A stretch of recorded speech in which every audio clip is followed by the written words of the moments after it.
Nocturna, mas no funesta, De noche mi pluma escribe, pues para dar alabanzas, hora de laudes elige, valiente amor contra el suyo hace, con dulces ardides, que para daros un día, a mí una noche me quite. Hola, yo soy Sofi Y yo soy Bren. y este es nuestro podcast donde vamos a charlar sobre nuestras autoras favoritas. Su vida, su obra y qué las hace tan especiales. Sean bienvenidas a Nocturnas, mas no funestas. Hola, bienvenidos a otro episodio de Nocturnas. Hoy vamos a hablar de Alfonsina Storni. Te vas, Alfonsina, con tu soledad. ¿Qué poemas nuevos fuiste a buscar? Una voz antigua de viento y de sal te requiebra el alma y la está llevando. Y te vas hacia allá como en sueños. Dormida, Alfonsina, vestida de mar. No podemos poner la canción. Era un must. Bueno, esta es una estrofa de la famosa samba Alfonsina y el mar, que fue compuesta por el pianista Ariel Ramírez y el escritor Félix Luna, y fue cantada por primera vez en el disco Mujeres Argentinas de Mercedes Sosa, obviamente, la genia indiscutida. Nos pareció que estaba bueno empezar el capítulo leyendo un pequeño fragmento de la canción, porque no solo es un bellísimo homenaje de la poeta de la que vamos a hablar hoy, sino que también la letra se centra en el hecho que se llevó la vida de Alfonsina y que a veces es un hecho que está demasiado en el centro de su biografía, ¿no? Como que un poco borra todo lo anterior. Alfonsina se quitó la vida en Mar del Plata en 1938 y además la canción hace mención de, obviamente, la belleza de sus poemas, el dolor y el silencio, que son aspectos muy presentes en su poesía, y sobre todo la marca, la huella que dejó en la literatura argentina, ¿no? Sí, como decimos siempre esto de, bueno, las poetas suicidas, como que no quede solo en eso su Tal análisis, sino rescatarlas de ese hecho que se llevó su vida. Exacto.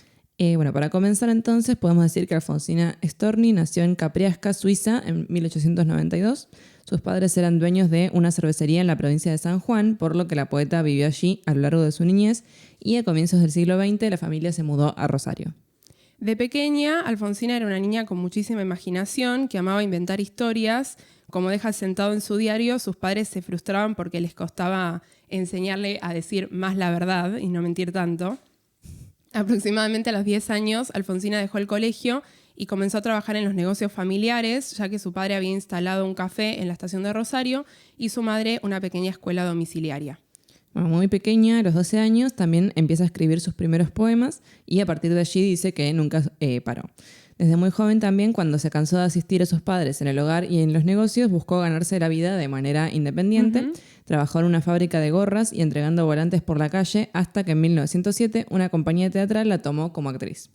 La anécdota, bueno, es graciosa porque cuentan que ella en realidad estaba acompañando a su hermana, que tenía un papel asignado en la obra que se iba a presentar, que era en Semana Santa, y 2 días antes del estreno, otra de las actrices que personificaba a San Juan Evangelista se enfermó. Entonces, bueno, como Alfonsina ya había estado ahí en todos los ensayos y no le molestaba tomar ese papel de varón, digamos, la reemplazó y al día siguiente todos la elogiaron por su desempeño. Una genia total. Poco tiempo después, otra compañía teatral dirigida por José Talavi pasó por Rosario. Alfonsina obtuvo una entrevista donde demostró que podía recitar y memorizar largos parlamentos y así consiguió el trabajo.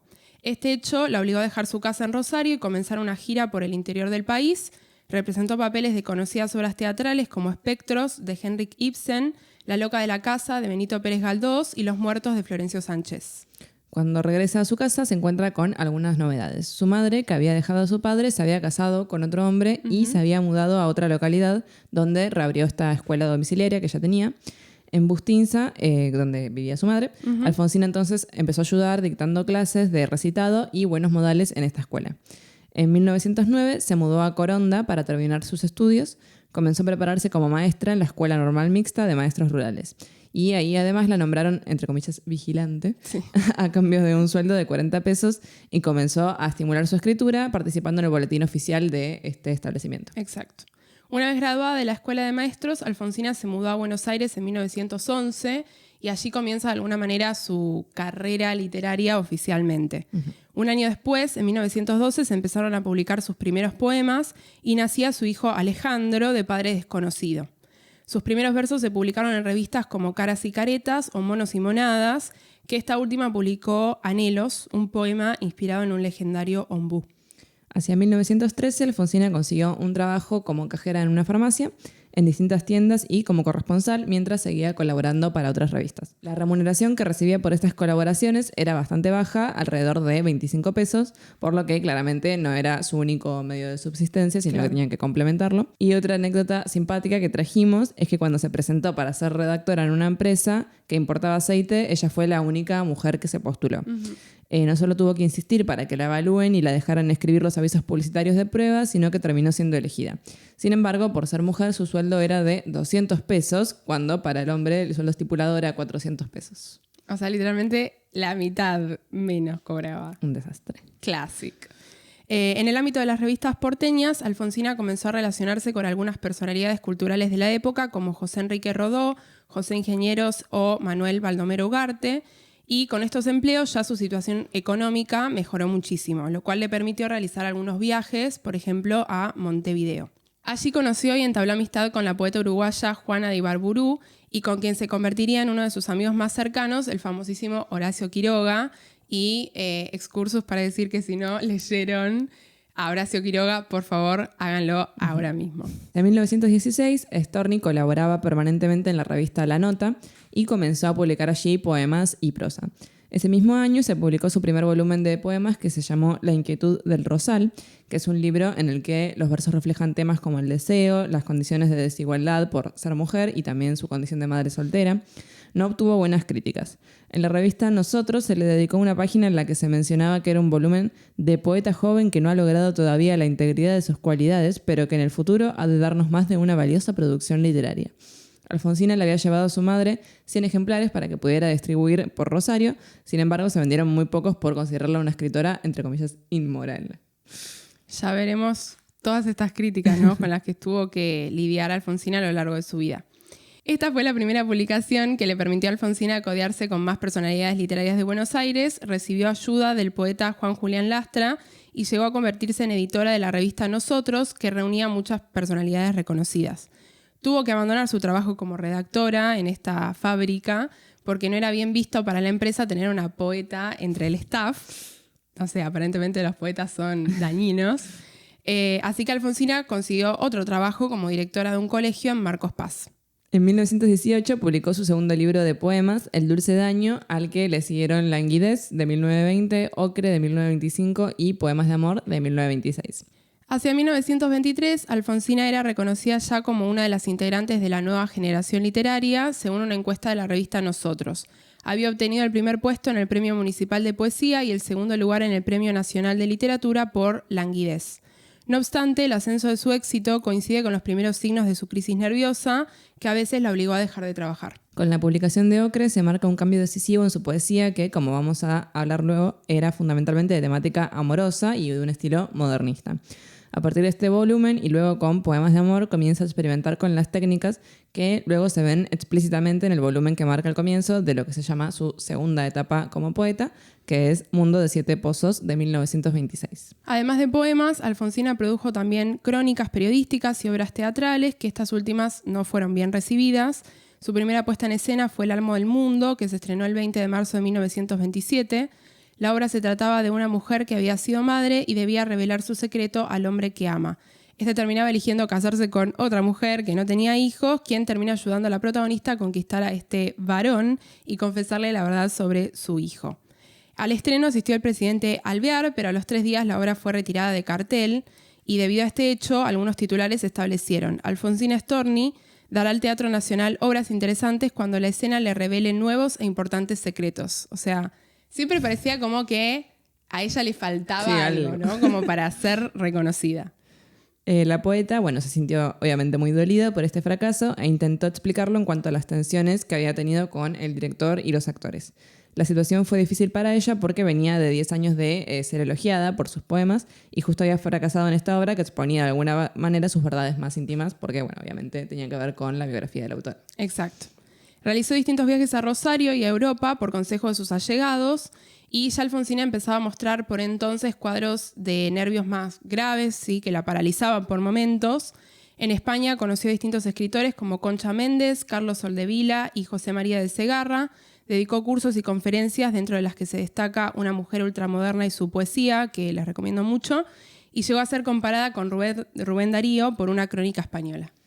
En 1936, Alfonsina había regresado a Buenos Aires y participó de la inauguración del obelisco y de distintas conferencias que fueron transmitidas por radio. En 1938 publicó su último libro de poemas, Mascarilla y Trébol, un volumen que Alfonsina compuso durante su estadía en Bariloche, que era un lugar al que a ella le gustaba visitar mucho. Por entonces ya hacía 3 años que había sido diagnosticada con cáncer de mama y su estabilidad había cambiado drásticamente. La enfermedad la llevó a recluirse de sus amistades y ocultarse para no dar cuenta de sus limitaciones físicas, ya que había pasado por una mastectomía. No permitía que nadie se acerque, ni siquiera su hijo. Obviamente tenemos que pensar que en ese momento no se sabía tanto sobre la enfermedad como hoy en día. Y estos sentimientos están muy presentes en este último volumen de poemas. Sí, incluso algunas personas creían que era contagioso, entonces por eso también ese aislamiento, ¿no? Como Exacto. de no poner en riesgo al otro. Bueno, en octubre de ese año, Alfonsina viajó a Mar del Plata, donde se suicidó en las playas de La Perla. Se especuló que se había arrojado desde la escollera del Club Argentino de Mujeres a 200 metros de la costa. Antes del hecho, Alfonsina envió 2 cartas de contenido ambiguo a su hijo, en la que se expresaba que luchaba por tomar la decisión de terminar su vida. También envió un último poema al diario La Nación, titulado Voy a dormir, del cual vamos a hablar luego, y una carta a su amigo Manuel Galvez, donde procuraba que a su hijo no le faltara nada, que yo justamente pude ver una copia de esta carta porque está en la Asociación Argentina de Escritores y mi mamá fue para hacer unas cosas y me mandó una foto. Y bueno, la verdad es que es muy triste el contenido de la carta. Dice, no puedo escribir, estoy muy triste, y le pide esto que con su sueldo del gobierno, como que se lo donen a su hijo. Y su hijo también, que tenía un trabajo ahí en el gobierno, medio que le piden eso, que lo cuiden y que lo mantengan ahí en ese puesto para que no le falte nada. Exacto. Su hijo por entonces ya tenía unos 30 años, si no me equivoco, y bueno, por lo que se sabe de lo que fue cuando luego llevaron el cuerpo a Buenos Aires, fue un velorio muy triste con muchísimas personalidades reconocidas del ámbito de la literatura y de la cultura argentina. Así que bueno, se vivió obviamente con mucho dolor, y yo quería resaltar que a veces como el suicidio de Alfonsina está como muy romantizado. La canción, bueno, que leímos al principio hace un homenaje de este estilo, y siempre tratamos, ¿no?, como de transmitir con Sofi que si bien tenemos a estas poetas suicidas, hay que tratar de no idealizar, ¿no?, como toda su producción llevada a ese momento, porque obviamente no había tanta conciencia, ¿no?, sobre salud mental por entonces. Y bueno, Alfonsina realmente tuvo que pasar por cosas muy duras, la enfermedad que tuvo que transitar. Así que bueno, no queríamos que quede, ¿no?, como el suicidio en el centro de toda su producción. Sí, también lo que decimos siempre de tampoco romantizar el dolor, ¿no? Exacto. Como, ay, bueno, la poesía surge de los sentimientos de depresión. No, o sea, es esto que decía ella, cuando estás deprimido Exacto. no puedes escribir, entonces lo mismo que decíamos con Virginia Woolf o Como con Alejandra Pizarnik, Pizarnik. tal cual. No pensar que, bueno, que uno tiene que estar triste o deprimido Sí. para... Vayan al psicólogo. Bueno, antes de empezar a charlar un poquito acerca de algunos de sus poemas, queríamos establecer las etapas en las que se suele dividir la poesía de Alfonsina por la crítica. Son 2 periodos con características diferentes y marcados por un pasaje, ¿no? Uh-huh. El primero comprende los años de 1916 a 1920 y corresponde a la publicación de sus 4 volúmenes iniciales. Es una etapa en la que dominan los rasgos modernistas, románticos e irónicos. Por entonces el modernismo era, bueno, un movimiento que estaba en auge, en España también. Y los temas que prevalecen en esta etapa son el amor, la relación entre sexos y la maternidad. En la segunda etapa, que sería más o menos entre 1934 a 1938, sería la que se corresponde con los últimos 2 libros, y es considerada más vanguardista, de un estilo más desgarrador y grotesco, tocando temas como la soledad, la muerte y los excesos de sentimiento. Este cambio fue explicado por la propia poetisa así: en el último par de años, cambios psíquicos fundamentales se han operado en mí. En ello hay que buscar la clave de esta relativamente nueva dirección lírica y no en corrientes externas arrastradoras de mi personalidad verdadera. O sea, como que el cambio no es que está influido Exacto. por otros artistas, por ejemplo, o por modas que se recibían de afuera, sino un cambio interior, lo explica ella. Exacto. Ocre y Poemas de Amor serían los volúmenes que quedan como en el pasaje, ¿no?, entre estas 2 etapas, y justamente lo que Alfonsina siempre trataba de hacer era como atenerse a las críticas que después podía recibir, y como ella tenía mucho acceso a los medios de revistas y de comunicación, tenía la posibilidad de marcar su opinión de esta manera, así que por suerte también su diario es una buena fuente de qué es lo que generó estos cambios en su producción, ¿no? ¿Para cuándo una miniserie de Netflix sobre Sí, tal Alfonsina cual. Storni? Lali como Alfonsina Storni. Yo vi un par de documentales que están buenos igual. Algunos del canal encuentro que están muy buenos, sobre todo por su labor, por la lucha de los derechos de las mujeres, pero a una serie así, ¿a quién Dramática. pondríamos como Alfonsina Storni? Yo digo Lali porque la ponen para todo, pero no sé. No, Habría que Lali buscar a alguien que no. se parezca. Era re rubia, era suiza. Dejen en los comentarios. ¿Quién podría ser Alfonsina Storni en una biopic de su vida? Bueno, como hemos visto por su biografía, la obra recibió múltiples críticas y bueno, también ella, digamos, como personalidad fue muy criticada por distintas cosas. Como pudimos ver en el contexto, ella fue juzgada también por sus decisiones de vida. La dificultad básica con la que se topó su poesía inicial fue la imposibilidad aparente de la crítica de abandonar esta interpretación biográfica. Es decir, esto que siempre decimos que no hay que hacer. Exacto. Que es decir, ella escribió esto porque le pasó esto. O sea, básicamente en un comienzo todo lo que la crítica decía era como, no, bueno, y este poema es porque ella es madre soltera y porque es madre soltera. O sea, todo era porque era madre soltera. La típica. Y bueno, trajimos una bella cita de Borges que le dijo que lo que escribía eran chillonerías de comadrita. Sí, él siempre marcando su... A Borges no le gustaba para nada, No. pero Borges, nosotros leímos tu primer colección de poemas y era muy malo, así Lo bardeaba, ¿viste? Ya estaba muerto. y a él le gustaba, el medio que lo enterró. Ah. Sí, Borges no es un gran poeta, es la realidad. Nah, así bueno, que- después sí tiene poemas mejores, pero Borda de Buenos Aires... Sí, Fervor de Buenos Aires polémico. Bueno, y luego tenemos a Lanusa, que también dijo, mujer inteligente y fuerte, no logró realizarse como poeta por no haber sabido superarse a sí misma. Su sexo constituía una traba.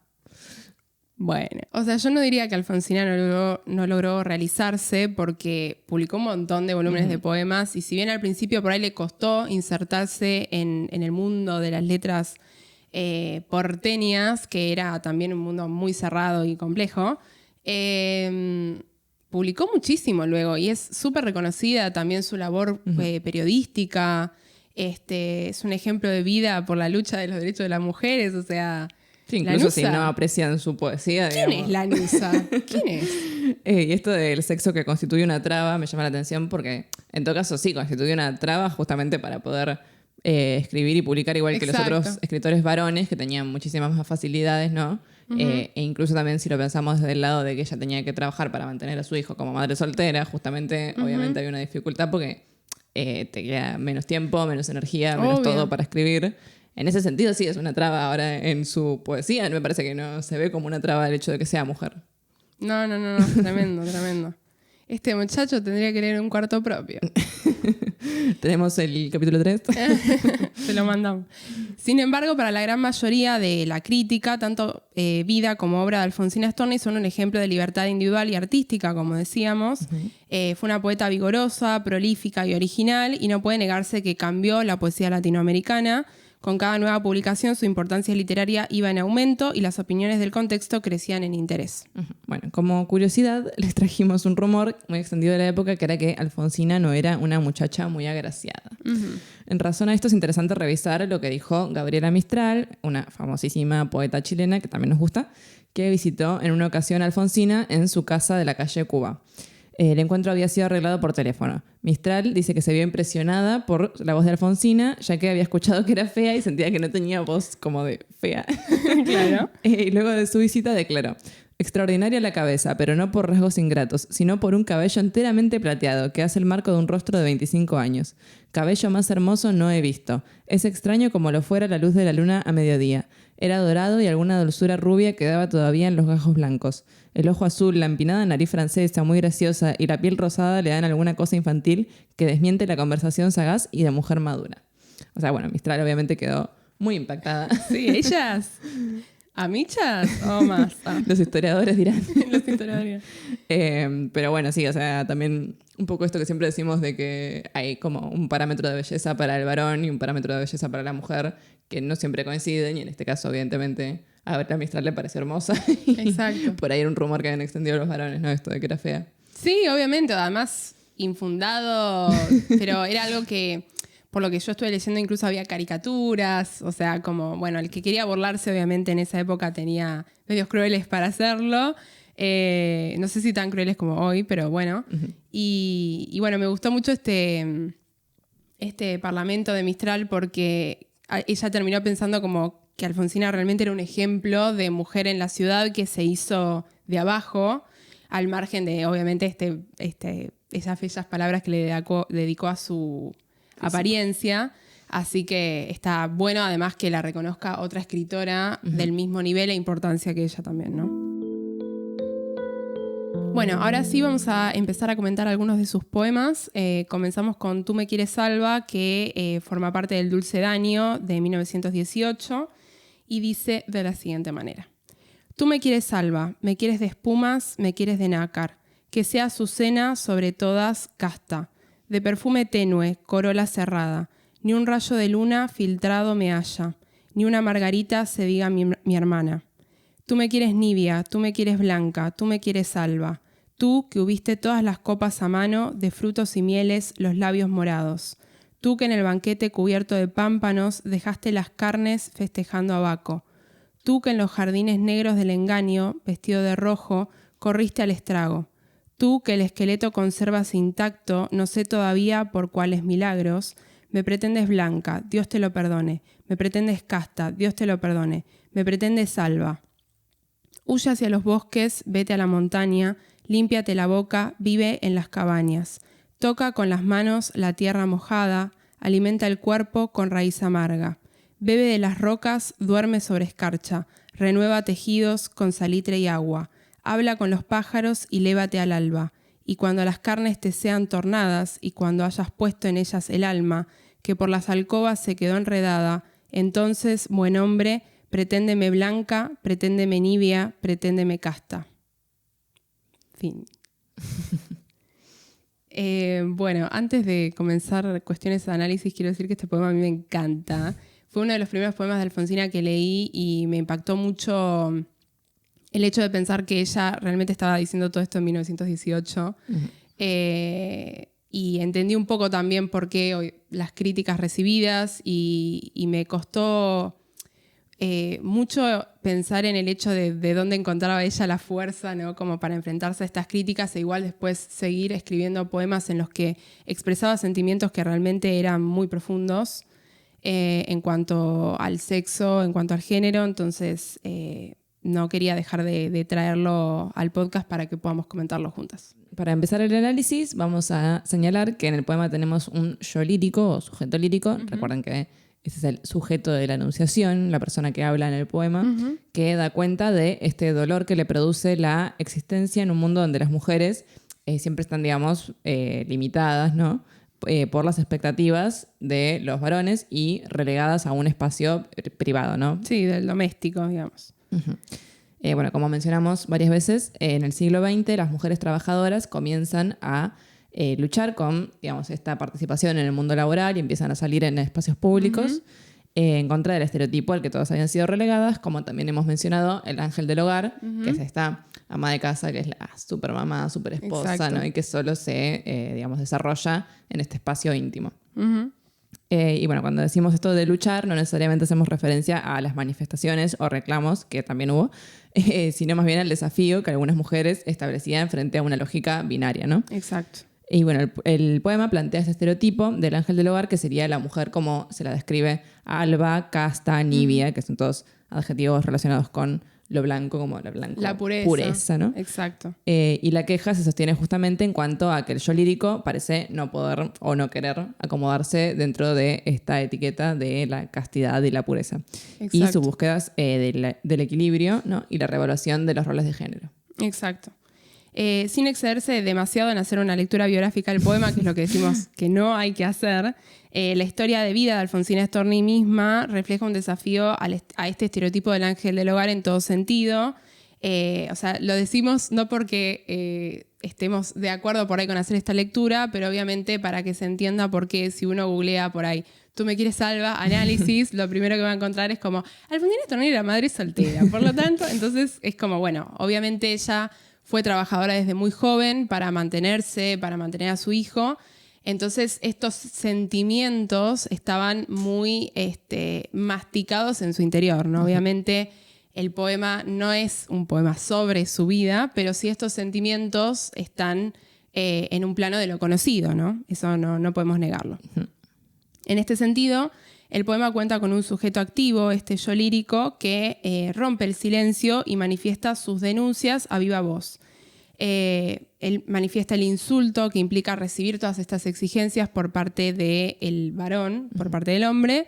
Pero es importante resaltar que el tono en general del poema, no sé si se pudo apreciar tanto por ahí en la lectura, es bastante pasional y yo diría discreto. No es que la denuncia se hace en un plano del enojo o de la bronca, obviamente eso se lee entre líneas, pero es como esto que decía Sofi, ¿no? Una búsqueda de acuerdo, como de decir, bueno, si vos quizás te pusieras en mi lugar, podrías entender que todo esto que vos pretendés de mí es un imposible, ¿no? Tal cual. Sí, siempre este ideal, ¿no? De mujer que en realidad nadie logra llegar a esa expectativa. Exacto. Como decía, los versos sí dan cuenta de mucha rabia e impotencia y, por ejemplo, en esta estrofa se refleja, ¿no? Dice, tú que el esqueleto conservas intacto, no sé todavía por cuáles milagros, me pretendes blanca, Dios te lo perdone, me pretendes casta, Dios te lo perdone, me pretendes alba. Y queríamos resaltar que quizá, bueno, en la lectura no se aprecia tanto, pero estos Dios te lo perdone se encuentran entre paréntesis como si fuera un comentario un poco a ignorar, pero bastante evidente. Y este último, me pretendes alba, está en una exclamación, ¿no? Entre signos de exclamación. Como ya en una especie de grito por búsqueda de comprensión, ¿no? Como, bueno, me harté de darte todas estas razones, no entiendo cuáles son tus argumentos tampoco, ¿no? Sí, aparte es como muy irónica, ¿no? Porque justamente lo primero que se suele usar como argumento para mantener la castidad o pureza de las mujeres que viene a ser la religión. Y en cambio ella se lo tira en la cara a él y dice, exacto, o sea, Dios te lo perdone que me estás haciendo pasar como por este suplicio. Y también le dice esto de, bueno, tú que el esqueleto conservas intacto, no sé todavía por cuáles milagros, también de nuevo como trayendo esta cuestión de la religión, ¿no? Del milagro, pero en este caso como algo malo, porque, o sea, como diciéndole, vos que tenés más experiencia que yo en esto y me venís a decir a mí, a no ser por qué milagro, ¿no? Como Sí, tal cual. A lo largo del poema el yo lírico se dirige a un tú, fíjense que está en el título incluso y se repite varias veces tú me quieres, tú me pretendes, etcétera, etcétera, que obviamente podemos entender como el varón en muchas mayúsculas, y es esta persona, o incluso podemos pensar una generalización, ¿no? Hacia el género entero, a quien se le dedican las quejas sobre la injusticia y todos los desafíos. El yo lírico invita un poco a este varón a atravesar el espacio natural, le dice, alimenta el cuerpo con raíz amarga, bebe de las rocas, duerme sobre la escarcha. Y en este punto nos parecía que en el poema habría la posibilidad de leer dos espacios distintos, ¿no? El espacio natural y lo que es el espacio de la cultura, que son tópicos que en frecuencia no se retoman en distintos poemas. Obviamente el espacio natural siempre ligado con el género femenino en el sentido de que es un espacio de desorden, de peligro, de cosas que no se entienden, y el espacio cultural de la racionalidad siempre relacionado al varón, ¿no? Y tenemos como espacio cultural que resalta el poema este espacio del banquete que nosotras sabemos, y creo que lo hemos comentado incluso cuando charlamos de Safo, que los banquetes eran en la antigua Grecia eventos de varones, digamos, ¿no? Las mujeres bien no estaban admitidas en estos espacios, eran eventos de camaradería, ¿no? En el que se discutían distintas cuestiones intelectuales, políticas, etcétera. Y las únicas mujeres que estaban admitidas a ese espacio eran las prostitutas. Y las flautistas. Exacto. Entonces el poema resalta, tú cubiste todas las copas a mano de frutos y mieles, los labios morados, tú que en el banquete cubierto de pámpano dejaste las carnes festejando a Baco. Y esto de dejaste las carnes es muy interesante porque además de discutir y debatir los varones en los banquetes, después de un par de copitas encima, hacían... Incurrían en actividades sexuales. Incurrían en actividades sexuales de distinta índole, vamos a decir, entre varones, obviamente, y también con las prostitutas. Entonces es como que me parece que el yo lírico intenta echar en cara esta cuestión de que la pureza que se pretende de la mujer, ¿cómo se pretende si el hombre... Tampoco lo cumple nunca. Claro, no es puro en ningún sentido y tiene todas estas libertades sexuales que tendrían que existir para todos, ¿no? Entonces, ¿con qué tupé? Dice el yo lírico, exacto, ¿no? Vos que estuviste en todas, me decís a mí que tengo que ser pura, o sea, ¿por qué? Yo y vos no. Claro, y también llama a Baco, ¿no? Que es este dios del vino, también conocido como Dioniso, que bueno, también no es solo el dios del vino, que justamente es un elemento cultural, podríamos decir, ¿no? Como que conlleva una técnica a hacer el vino, sino también es un dios de lo salvaje, obvio, de las fiestas, del estado de éxtasis. Entonces es como que el hombre, por un lado, se pretende culto y elevado, y por otro lado, en realidad también oculta toda esta cara de todas las cosas zafarrancho que hace. Son todos igual. Bueno, como decíamos entonces, está este contraste entre cultura-naturaleza y aparecen los espacios naturales vinculados con lo femenino en el poema. Dice, huye hacia los bosques, vete a la montaña, límpiate la boca, vive en las cabañas, toca con las manos la tierra mojada, alimenta el cuerpo con raíz amarga, bebe de las rocas, duerme sobre escarcha, renueva tejidos con salitre y agua. Que, bueno, por un lado... Es esto como de decirle, atravesar todo lo que yo atravesé. Exacto. Y después venía a hablarme. Exacto. Pero por otro lado, esto de la naturaleza también, por un lado, tiene como su costado negativo, esto que decía Bren de lo desordenado, lo peligroso para el hombre, pero al mismo tiempo como que, por ejemplo, la mujer normalmente está como más asociada a los ciclos, ¿no? Esto del ciclo de la luna, el ciclo de las estaciones, y entonces también tiene como su costado más protector o maternal, la naturaleza. Tal cual. Y entonces es un espacio que si bien le sirve al yo lírico para desafiar al varón y decirle como, a ver, venites y a ver si te bancás, por decirlo de alguna manera, también es un espacio seguro de huida, ¿no? Como yo soy lo fuerte suficiente quizá como bancarme esto y vos te tenés que quedar ahí tomando vinito, ¿no? En cuanto a la lectura feminista del poema, obviamente este es un poema que se ha destacado mucho dentro de la producción feminista de Storni y se lo compara mucho con el famoso poema de Hombres necios de Sor Juana Inés de la Cruz. Comienza diciendo, hombres necios que acusáis a la mujer sin razón.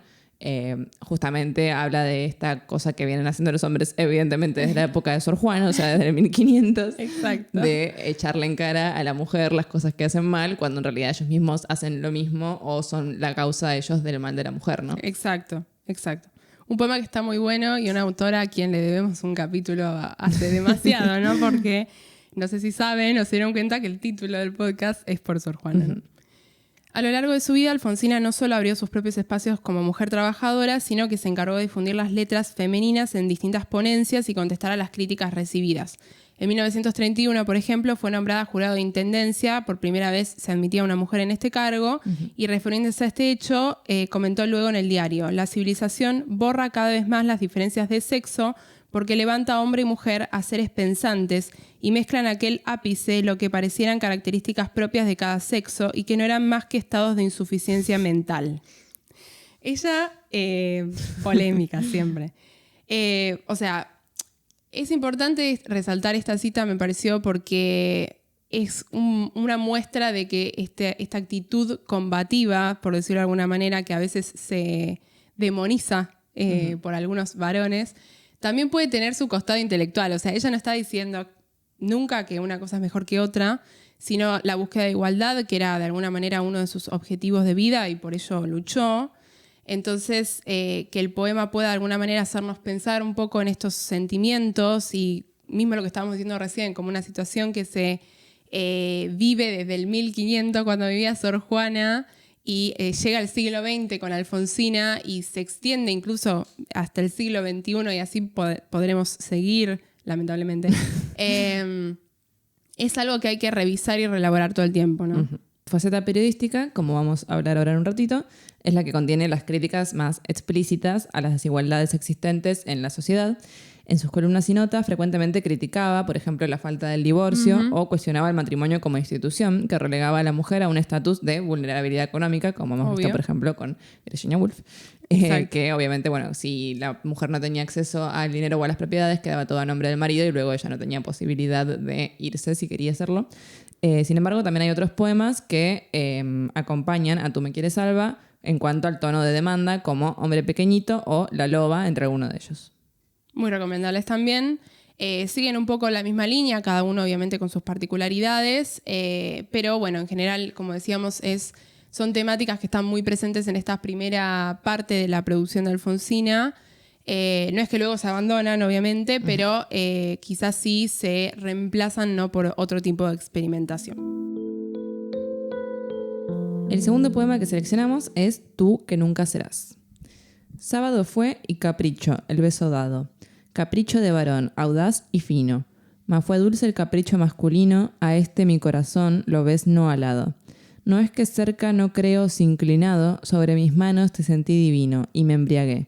Comprendo que este vino no es para mí, mas juegue rueda al dado. Yo soy esa mujer que vive alerta.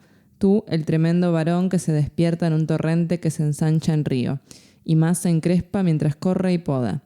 Ah, me resisto, mas me tiene toda. Tú, que nunca serás del todo mío. Es un Tremendo varón. poema muy triste. Sí, es un poema tremendo, la verdad. Es como un poema de amor, ¿no? A tú, pero no tanto porque termina mal. Exacto. Vemos que empieza con un capricho. Dice, sábado fue y capricho el beso dado. Y uno podría pensar que es el sujeto lírico que está hablando de un beso que ella dio. Y sin embargo, en el siguiente verso va a aclarar capricho de varón. Es decir, que no fue ella la que besó, sino que fue besada por alguien. Pero dice también que no lo rechaza, que le gusta este capricho de varón, ¿no? Entonces, como que ya nos instala en una perspectiva de que es la otra persona la que tiene tal vez el poder en la relación. Y obviamente un poder también marcado por el género. Exacto.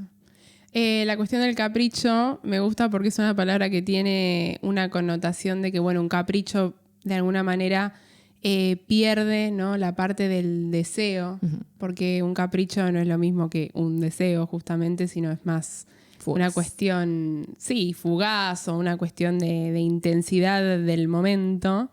Y obviamente podemos pensar que si un beso fue un capricho, no va a terminar bien este vínculo. Bueno, en primer lugar, el yo lírico llama a su propio corazón lobezno alado, que es una imagen rara. Por si no saben, el lobezno es la cría del lobo. Es decir, que ella está diciendo que su corazón es como un animal salvaje, pero no tan salvaje, porque si bien el lobo obviamente es un animal muy feroz, un lobezno es todavía bebé y todavía es pequeño, ¿no?, como para tener todas sus capacidades desarrolladas. Y al mismo tiempo está esta cuestión de las alas, lo cual nos remite quizá a las imágenes más tradicionales del amor, sobre todo a la figura de Cupido, que se acuerdan cuando charlamos sobre, en el capítulo de Medea, si no me equivoco, hablamos de esta figura, ¿no?, de Cupido que en un momento tuvo su representación con un bebé con alitas, que quizás es lo que más tenemos presente hoy en día. Por lo cual podemos pensar que la versión de su Cupido no es tan dulce, sino más bien monstruosa, ¿no?, de una especie de híbrido. Sí, tal cual, que es como un poco otras representaciones que ha habido, por ejemplo, durante la Edad Media. Sí. Muchas veces este Eros o Cupido era como un joven que tenía como el carcaj con las flechas, pero se lo representaba más salvaje, ¿no? Como un chico medio... como que vivía en los bosques por ahí. Sí, exacto. Y acá esta versión también como que mezcla un poco las dos imágenes. Y pensábamos también, bueno, que nos recuerda, como siempre, a Safo. Obvio, siempre. Que en su poema sobre Eros lo llama criatura, bicho, como una especie de bicho rastrero también se puede pensar. Entonces este lobezno sería las dos cosas, como la imagen dulce, alada, y también este bicho horrible que hace que salga todo mal.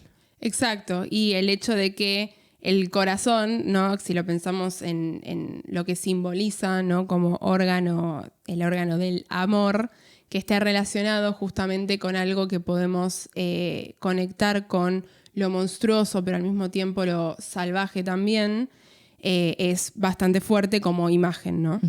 Bueno, y luego va a decir, no es que crea, no creo, que es un verso extraño, si lo pensamos, ¿no? Dice, no es que crea, no creo, sino inclinado. Ese es el verso. Ujú. ¿Qué significa esto? O sea, que está creyendo o no creyendo. Parecería un poco que te está justificando, ¿no? Ante este varón, como si él le hubiera dicho algo y ella le estuviera respondiendo.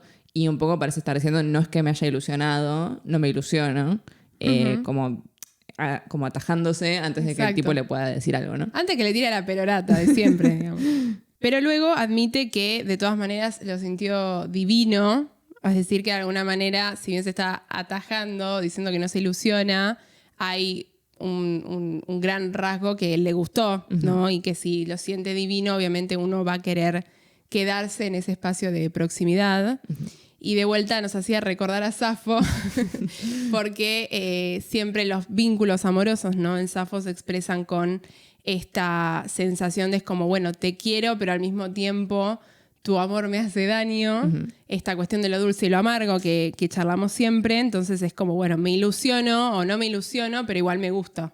Y también hay mucho en la poesía de Safo de la imagen de lo divino, ¿no? Como de cuando alguien es bello o le atrae, de describirlo como, por ejemplo, semejante a los dioses. Exacto. Que es un epíteto casi épico, ¿no? Y acá este chico es como elevado también al espacio más trascendental, al ser llamado Exacto. divino. Luego va a decir, me embriagué, comprendo que este vino no es para mí. O sea, como que se embriaga con este beso o con esta interacción con el muchacho, pero luego aclara que no le corresponde, ¿no?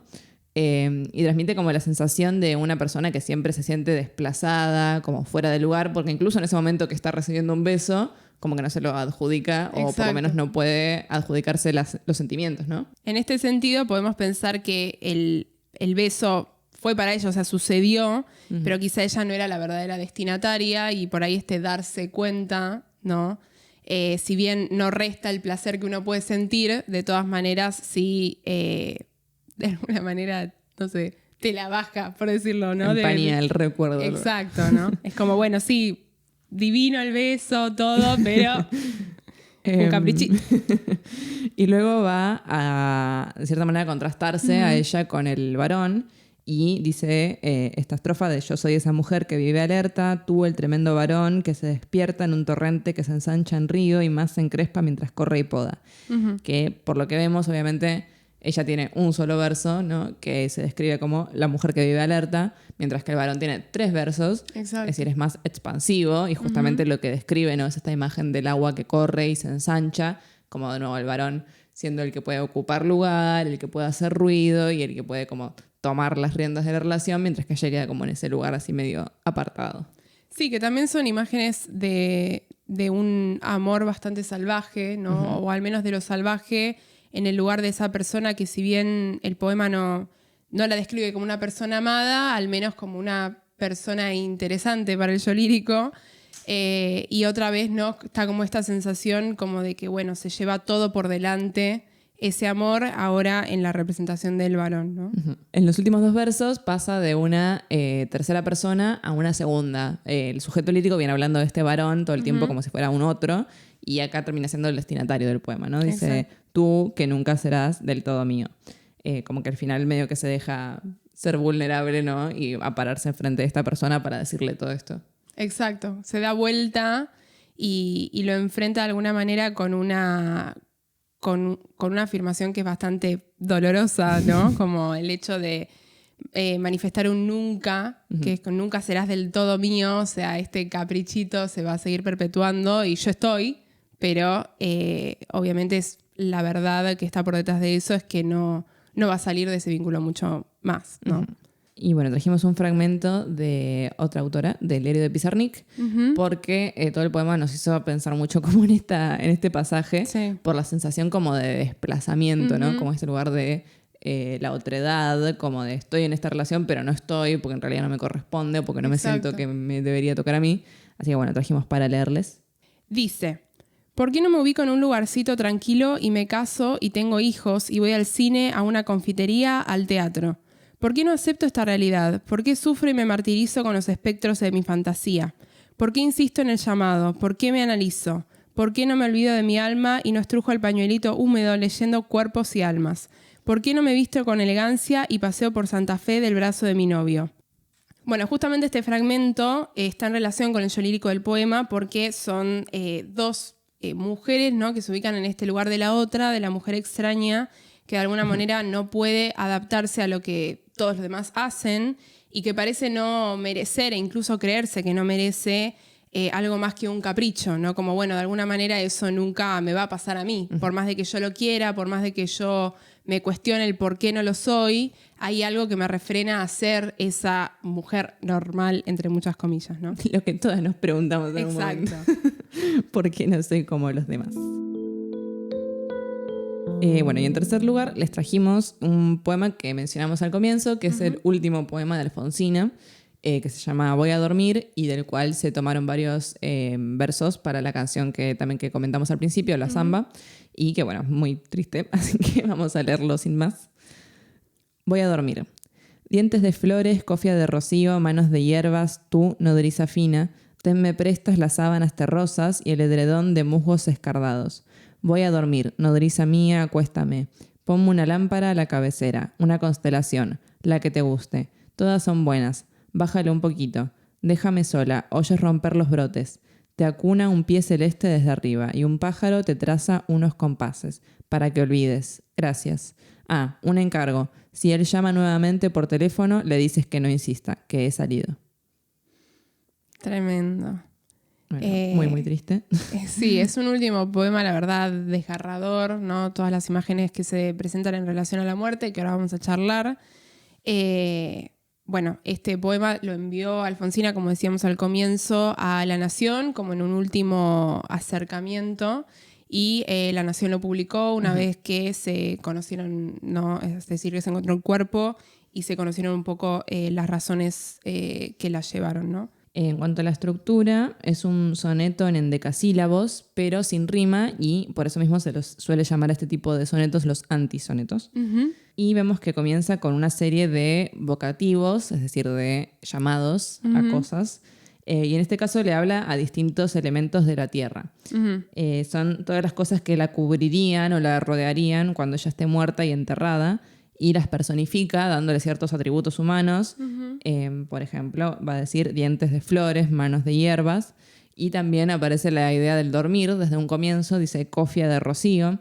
La cofia es este gorrito que se puede usar, por ejemplo, para ducharse, para no mojarse el pelo, pero también que antes se usaba mucho para irse a dormir. Entonces ya esta imagen, ¿no?, de un sueño permanente aparece al comienzo y vinculado con el mundo de la naturaleza. Exacto. Aparece también la figura de la nodriza. Normalmente la nodriza es una especie de niñera o incluso en ocasiones tomaban el rol de las mujeres que amamantaban a los bebés en el lugar de sus madres, sobre todo en familias pudientes. Hay algunos ejemplos, ¿sí?, en la literatura clásica de nodrizas como mujeres adultas, como en el Hipólito, que obviamente la nodriza está inmiscuida en todos los desencuentros discursivos de esta tragedia.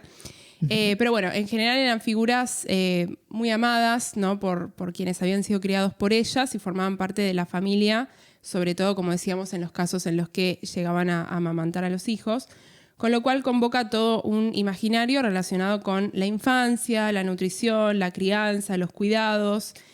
Algo que el yo lírico estaría en falta, ¿no?, estaría necesitando, y por tanto admite la necesidad justamente de este sueño eterno. A su vez es una figura que suele ser muy cercana a las personas. Si no lo saben, en la Odisea es la nodriza, ¿no?, quien reconoce a Odiseo en su llegada a Ítaca. Así que bueno, para que tengan, ¿no?, un ejemplo de la proximidad que había entre quienes habían sido criados y estas mujeres, ¿no? Sí, también muy simbólico porque suele ser como la primera persona por ahí que conoces en la infancia y acá le está pidiendo como la última persona que va a ver antes de morirse, ¿no? Le está haciendo todos estos pedidos. Exacto. Y bueno, continúa la asociación de este dormir con lo natural. Ella habla de la lámpara como una constelación, es decir, que no se está yendo a dormir a una cama simplemente, sino que está hablando de, bueno, obviamente un sueño eterno y a la intemperie, ¿no? Como el cuerpo va a quedar al resguardo de los elementos naturales y entre ellos va a estar cerca del cielo y de las constelaciones. Y luego va a pedir que la dejen sola, que acá, bueno, en este punto interpretamos que ya está como en la decisión final, ¿no?, de matarse.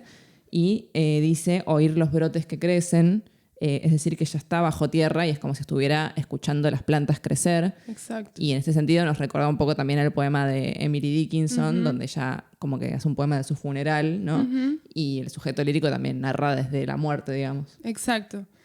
Justamente iba a resaltar lo mismo. A mí este poema me recordaba mucho por las imágenes naturales también a Emily y por esta cuestión de que la muerte no está vista como justamente algo a lo que se le teme o algo que se busca evitar, sino como bueno, una decisión ya tomada y de alguna manera aceptada por el yo lírico, y por eso las imágenes que recorre el poema son muy tranquilas, ¿no? En general también, si bien dijimos en el poema anterior que la naturaleza está ligada quizá a lo desordenado y lo peligroso, también está ligada a la paz, ¿no? Y a ese silencio que acompaña lo natural y que está ausente de los lugares edificados por el hombre, ¿no?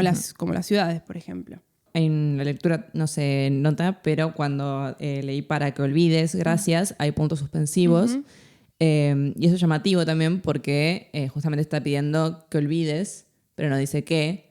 Y hay una elipsis en el lugar de lo que debería ser olvidado, ¿no? Como si ese sujeto ya estuviera olvidando, ¿no? Y agradece, pero no sabemos por qué. O sea, si le agradece a la nodriza por su ayuda o está haciendo como un gracias generalizado, ¿no? Para despedirse. Al final tenemos unos últimos versos que son bastante analizados. También aparece el personaje, ¿no? Que también está en la samba, él, que hasta ahora no se había mencionado. Y la crítica se pregunta mucho como, bueno, ¿quién es esta persona, no? ¿Por qué llama varias veces y por qué no quiere de alguna manera que se entere de la decisión que se tomó?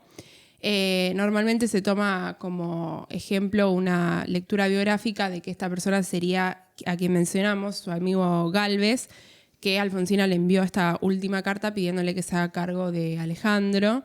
Así que de alguna manera en este sentido sería simplemente una manera, ¿no?, de atajarse a algo que ella ya es como, bueno, tomé esta decisión, ya te di las indicaciones acerca de qué es lo que va a pasar luego, simplemente ya está, ¿no? Como voy a dormir justamente.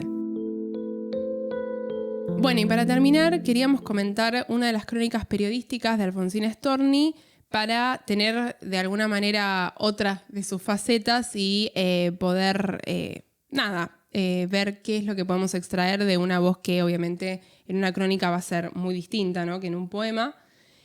Hacia 1920, Storni acepta escribir una columna periodística para la sección de crónicas femeninas del diario La Nación, y en esta crónica, bajo el título de Bocetos Femeninos, va a escribir una serie de textos con firma Tao Lao, ¿sí?, que sería una especie de ego que ella crea como una especie de chino, ¿sí?, por el nombre, o asiático, muy lúdico y muy excéntrico, que manifiesta sus opiniones acerca de distintos tipos de mujeres, sobre todo en relación a los distintos trabajos que ocupaban en la época.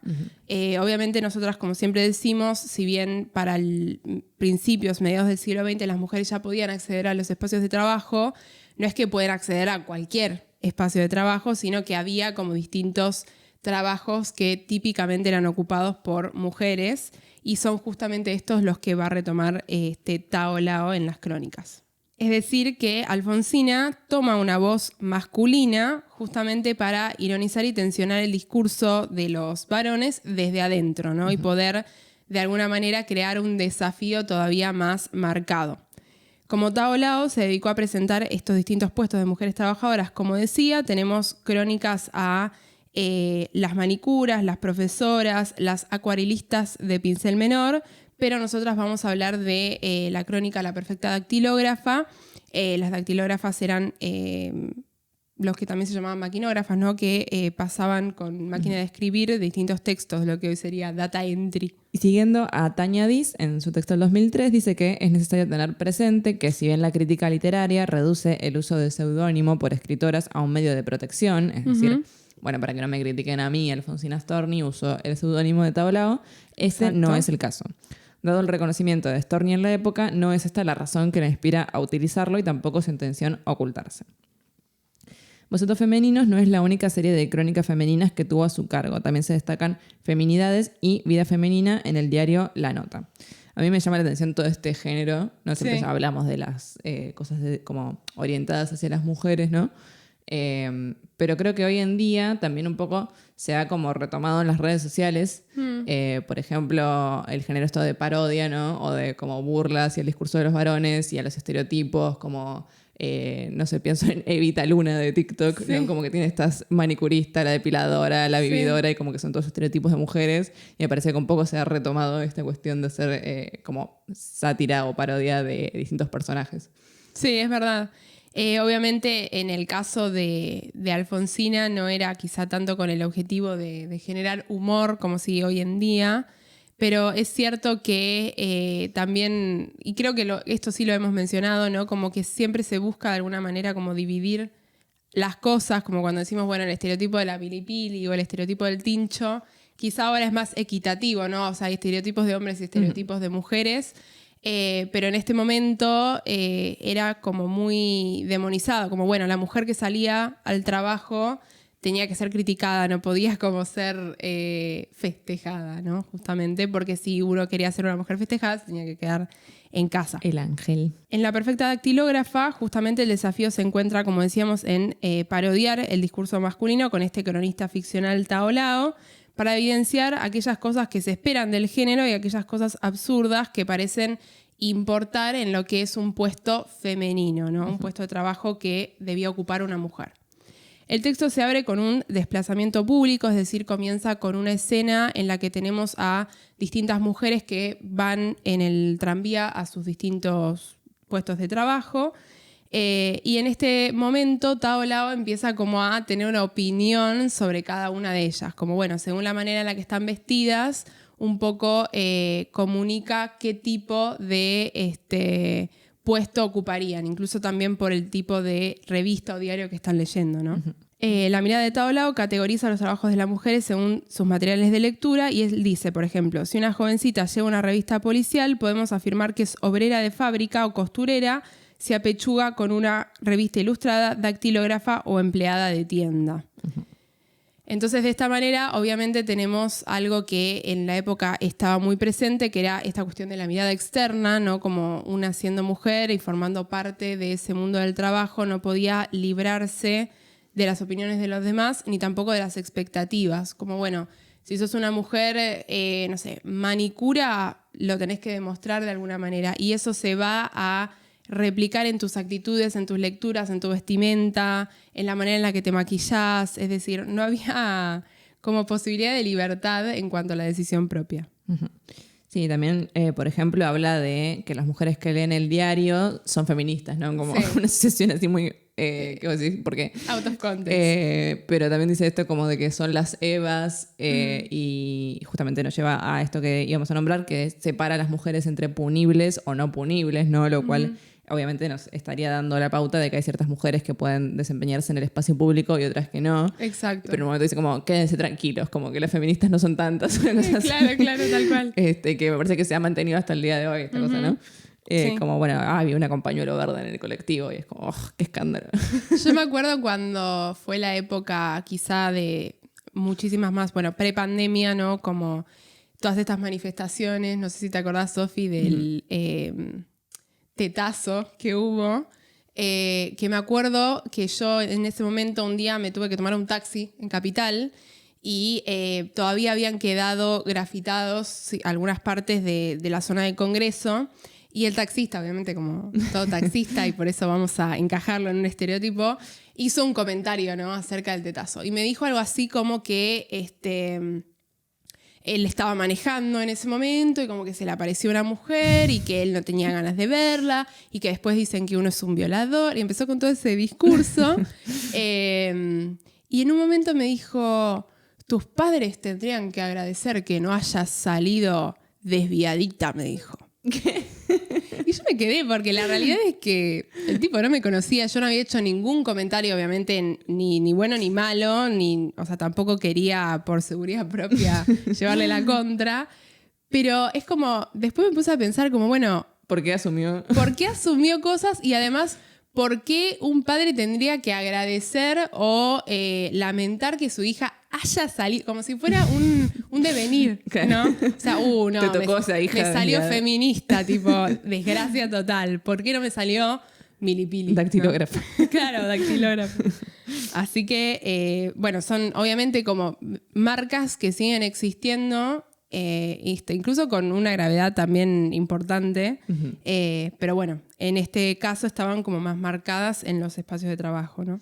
Bien, y trajimos entonces la perspectiva de Linda Hutcheon, que señala que la parodia efectúa una superposición de lo existente y lo nuevo a través de un ethos lúdico o peyorativo. El ethos sería la imagen que construye el autor, ¿no? En este caso, Exacto. no es Alfonsina Storni la que habla, sino Tao Lao, ¿no? Entonces, ¿qué imagen tenemos de Tao Lao? Que ya por el nombre, obviamente, nos trae un montón de distintas ideas, como, debe ser chino, debe ser asiático. O algo así. Exacto.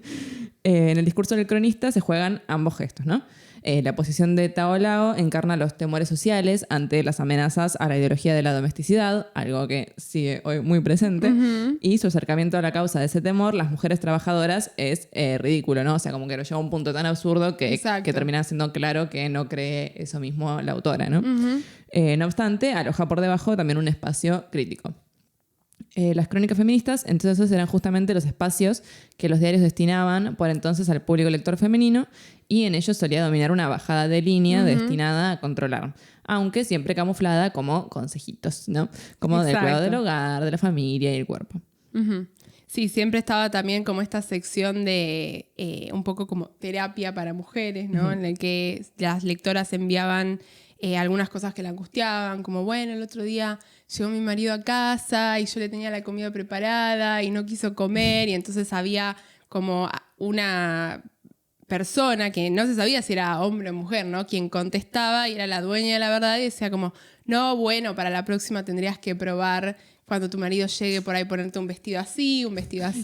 Siempre era la culpa de ella, ¿no? Exacto, siempre la culpa era como, no que el tipo por ahí tuvo un día pésimo en la oficina o se comió un asado al mediodía que le cayó mal, sino como esta cuestión, ¿no? Del rol femenino en ese lugar de como, bueno, ¿qué me faltó para complacer al otro, ¿no?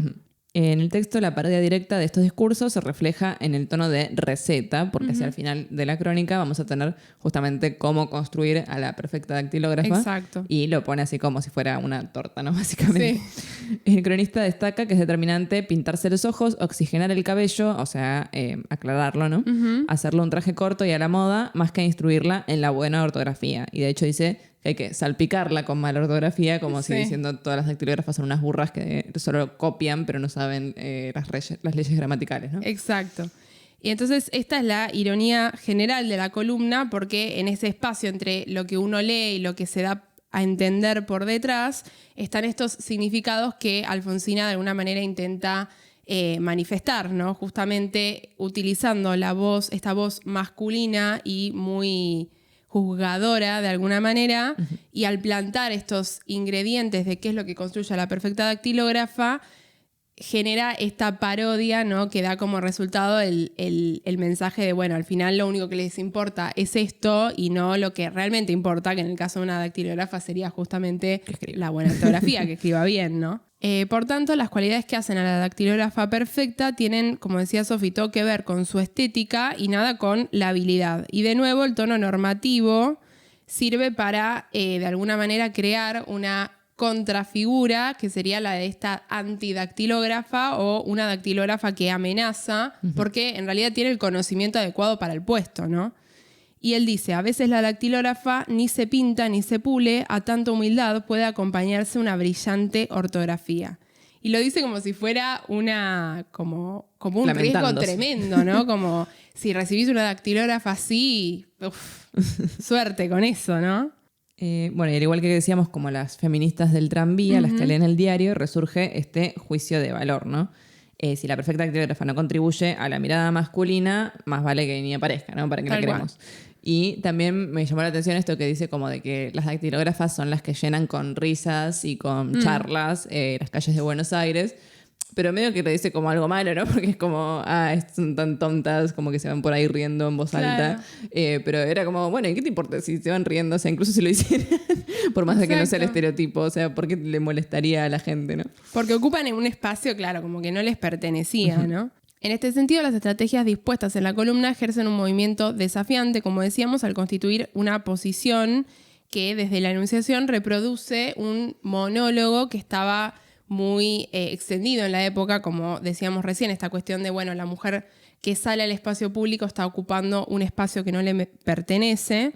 Y marcado, ¿no?, por estos límites de las crónicas femeninas, Alfonsina erige una máscara capaz de funcionar como un instrumento crítico. Sin embargo, mientras la ideología de la domesticidad se trastoca con esta visibilidad o este poner el acento en aquellos estereotipos, ¿no?, que marca el varón, los límites también sitúan un poco qué es lo que está aceptado y qué es lo que no está aceptado en ese espacio público, ¿no? Uh-huh. En sus crónicas, ensayos y ponencias, Storni volvió una y otra vez a este tema, como decíamos al principio, y sus postulados, en realidad, cuando utilizaba la voz propia y no construía una máscara para ejercer algún movimiento irónico o paródico, siempre se orientaron al pensamiento de que el trabajo era una función emancipadora para la mujer, sobre todo, como decíamos, en cuanto a las instituciones que quizá limitaban, ¿no?, la libertad económica de la mujer, como por ejemplo el matrimonio o la falta de divorcio en la época, ¿no? Uh-huh. Es decir, el trabajo para ella era una forma de tener autonomía, era algo que ella vivía en carne propia, y quizá hoy en día nos parezca absurdo, ¿no?, como el luchar por esto, porque por suerte podemos acceder, ¿no?, a todos los espacios. Por entonces no había muchas mujeres que estaban manifestando esto. Otra de las voces que un poco más tarde, ¿no?, obviamente se encargaron de ejercer movimientos similares fue Victoria Ocampo, quien también siempre luchó por manifestar la autonomía femenina. Quizá ella no tenía tanto problema económico justo, pero sí como esta cuestión de como, bueno, si hay algo con lo que el género no está cómodo, uh-huh, hay como que impactar de alguna manera y desafiar desde adentro para cambiarlo, ¿no? Sí, y es un tema que sigue vigente hoy en día, ¿no? Sí. Con, bueno, las brechas salariales, que mucha uh-huh gente todavía no cree que existen, cuando hay muchísimos estudios que lo demuestran. Pero también como la cosa inversa, ¿no? Yo ahora veo mucho, por ejemplo, en redes sociales, esta cosa basada mucho en inglés, por ejemplo, lo que dicen la stay-at-home girlfriend. Sí. Como las chicas que se ponen de novias con un chico con un buen laburo y básicamente su trabajo se convierte en ser la novia de este chico. Y hacer pilates. Y hacer pilates y no hacer nada. Sí. Y todos los comentarios suelen ser, pero flaca, ¿qué vas a hacer si te dejan? Como no todos preocupados, sí, tipo no vas a tener nada. Y es cierto, porque uno después piensa como, bueno, el tipo la deja por otra chica, no sé, en 5 años más joven. Y la otra chica no va a tener experiencia laboral, no va a haber tenido ningún ahorro y lo único que va a tener para decir que hizo algo fue que estaba con X varón, ¿no? Exacto. Y entonces es como, bueno, pero no te preocupas por tu futuro. Y como que hoy en día también no queda esta cosa de, bueno, si bien obviamente una puede elegir ser ama de casa, por ejemplo, obvio, sí, siempre ten en cuenta que, o sea, firma un contrato o algo que diga que te van a mantener después, ¿no? Porque si no es como que te quedas en la nada misma. Exacto, sí. Sí, es algo que, o sea, obviamente una discusión que en sociedad creo que no se dejó de tener. A veces incluso uno se ríe y un poco idealiza, ¿no? Como, bueno, yo quiero ser mantenida, uh-huh, pero me parece como que la idea no tendría que salir como de esa ironía o algo que uno dice porque se cansa, ¿no?, de despertarse a las 8 de la mañana todos los días, porque realmente el trabajo, como manifestaba Alfonsina, es emancipador, no solo saber que uno suple sus propios medios, sino también el tener como un ejercicio mental, ¿no?, diario. Uh-huh. Me parece como algo básico, ¿no? Así que bueno, no queríamos dejar de traer la crónica porque como esta, ¿no?, Alfonsina tuvo otras con movimientos y discursivos similares, que la verdad que me parece que están muy buenos porque dentro de una columna que estaba destinada para mujer, uh-huh, poder dejar como estos mensajes, ¿no?, entre líneas, quizás hacían a una ama de casa considerar ciertas cosas, ¿no?, acerca de su marido, acerca de su propia vida y por qué no aplicar, ¿no?, a un trabajo. Bueno, y para terminar, queríamos abrir hilo un poco más como una pregunta hacia ustedes de si conocían este lado más político, cronista o periodístico de Alfonsina, porque, bueno, se sabe que es una poeta que se ve en general en la escuela. Obviamente hoy en día se reivindica, ¿no?, el lado más destinado a marcar estos desafíos hacia el género masculino, estas quejas o demandas. pero en su entonces simplemente era una poeta que escribía poemas de amor y se analizaba en un plano más bien tradicional, ¿no? Porque Alfonsina sigue estructuras, ¿no? Que son ricas para analizar rima, ritmo, etc. Así que bueno, si la conocían, si sabían que había escribido... Había escrito. ¡No, no! Cancelada. ¿Qué dije? Así que bueno, si la conocían o sabían que había escrito tantas columnas periodísticas, y bueno, si no, ¿qué les pareció, no? Bueno, gracias a todos por escuchar. Gracias, Bren. Nos vemos Gracias, la Sofi. próxima. Chao.